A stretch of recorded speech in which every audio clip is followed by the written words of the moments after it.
সুপ্রভাত। শীতের মাঠ সত্যি অসাধারণ, সবুজ হলুদ। এখানে কোনো খয়েরি রং নেই, খয়েরি মানে শুকনো গাছ, কেবলই হচ্ছে রবি শস্য। এখানে রয়েছে বিভিন্ন ডাল শস্য, সরিষা আর ভুট্টা, গম। আবছা মাঠ, কুয়াশায় ভরা, খুব সুন্দর। চারিদিকে সর্ষে ফুলের গন্ধ, অসাধারণ অসাধারণ, ভীষণই সুন্দর।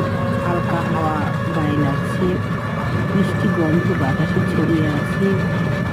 যেদিকেই তাকাই শুধু সবুজ আর সবুজ, খুব সুন্দর। দর্শক বন্ধু, শীতের মাঠ সব থেকে প্রিয়, কারণ এখানে সবুজ আর হলুদ ছাড়া অন্য কোনো রং থাকে না। ভীষণই ভালো লাগছে। তোমাদের কেমন লাগছে অবশ্যই জানাবে।